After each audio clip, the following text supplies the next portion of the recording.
yourself, why is this guy up in front of the room? Yeah. Usually we have Ed Flowers in front of the room. But apparently Mr. Flowers had some other sort of giant commitment later in the evening. So he decided to get somebody somewhat, you know, less good looking and famous, and I just happened to be available. So, the first thing I'd like to mention after that is that the lovely Beth Matthews has graciously volunteered to videotape this event. Oh no! If any of you do not wish to be videotaped, just let her know, and she will shut off the camera. And if even later on you decide you don't want to be on the tape, she can edit it out. All right. A lot of acts here, a lot of variety tonight to get to. Some really exciting things coming up. Tom, sorry, the rent's going to be a little bit late this month. And save for the potluck, for those of you who won't be at Ed's watching the Giants game. What we have coming up, it is ready, is the young, the talented, the good-looking Nicholas Crisanto on trumpet. Oh, there he is. Okay. Give a warm welcome for Mr. Nicholas. Give it up for the lovely Sophie, Freya, and Amelia.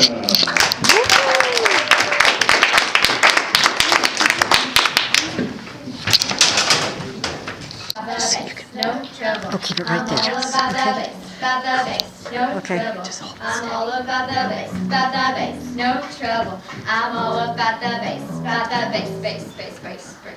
Think you silly, come out the door. So if that's what you're into, then go ahead and move along.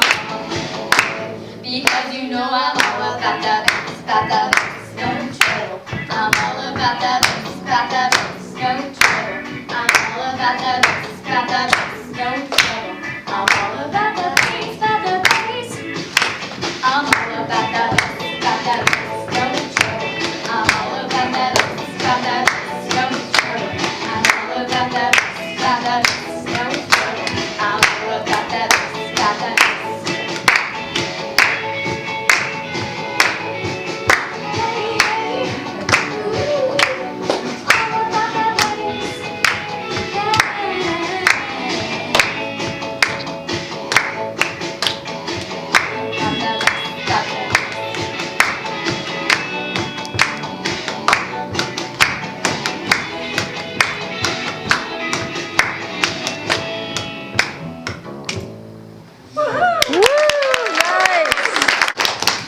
So this is called A Ballad of the Republic, and it was originally sung in 1888. It wasn't brilliant for the Mudville Nine that day.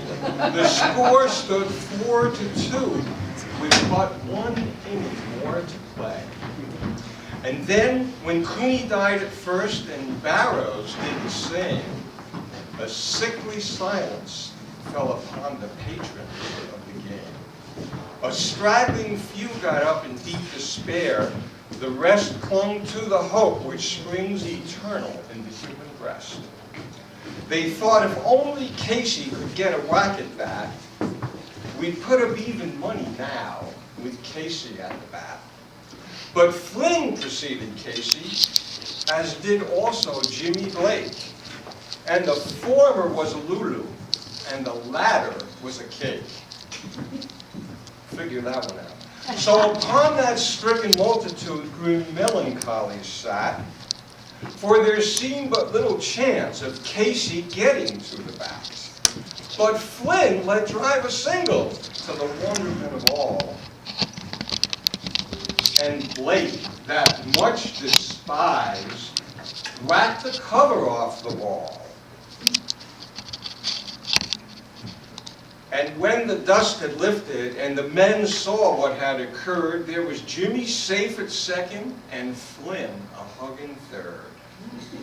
Then from 5,000 throats and more there rose a lusty yell. It rumbled through the valley, it rattled in the dell, it knocked upon the mountain, and it recoiled upon the flat, for Casey, mighty Casey, was advancing to the bat.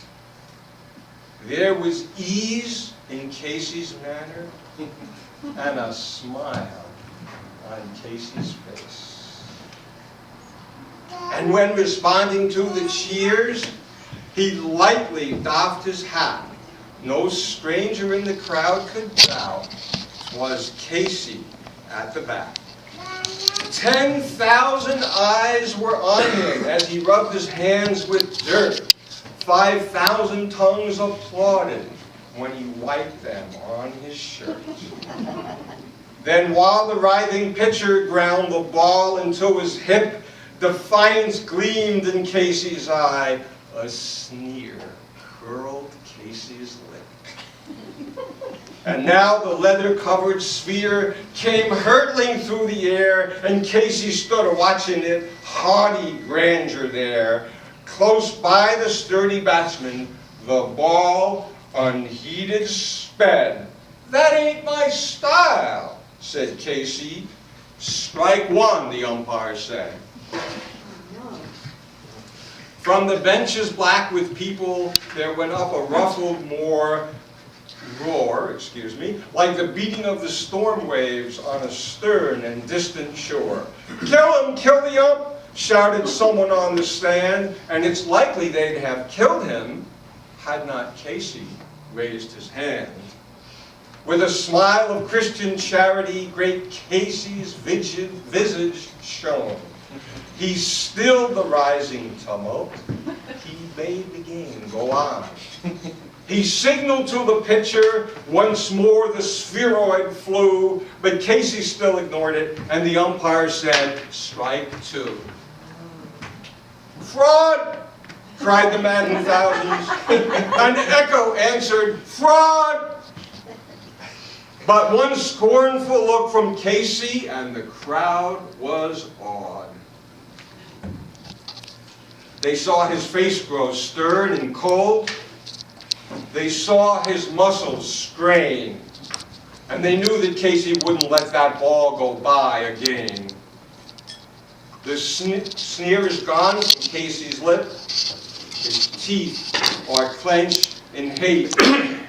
He pounds with cruel violence his bat upon the plate. And now the pitcher holds the ball. And now he lets it go. And now the air is shattered by the force of Casey's blow. Oh, somewhere in this favored land, the sun is shining bright. The band is playing somewhere, and somewhere hearts are light. And somewhere men are laughing, and somewhere children shout. But there's no joy in Mudville. Mighty Casey has struck out. Can we sing to it? No. You know the words? Of course. I don't know. If there are hard words, I don't know.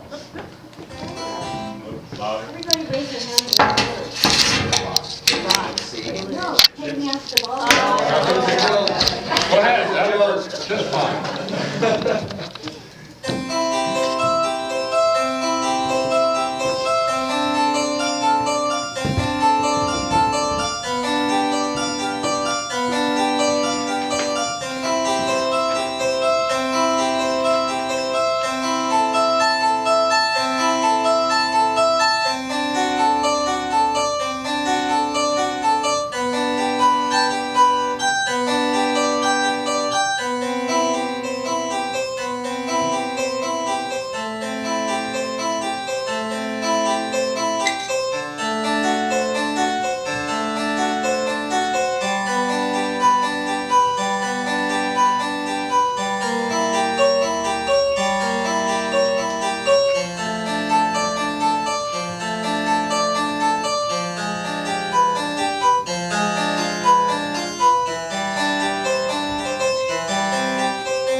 So we have Bach's world famous prelude to Theme 5 in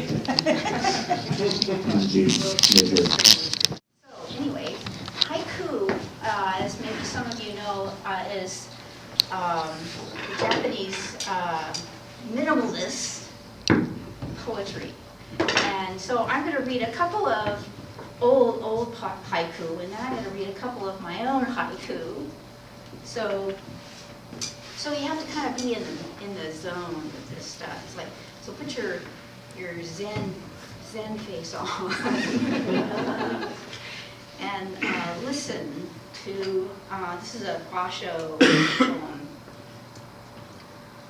Old pond, a frog jumps into the sound of water.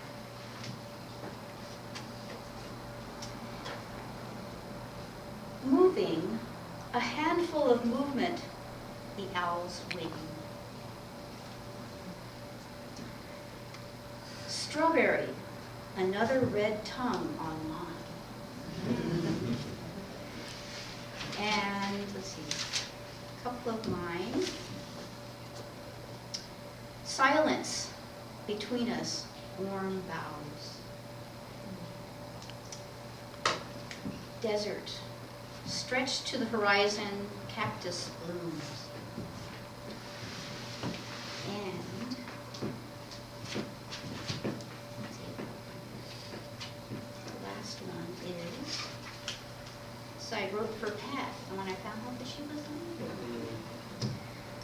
Brown garter snake coiled among succulents, thinks, not thinking. Thank you.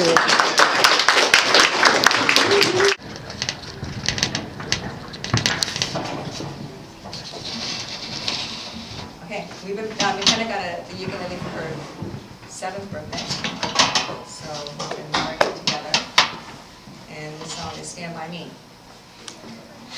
I have to pause it for this. I'm trying to pause it. Okay, here we go. Oh, I forgot to sing.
A favorite of most.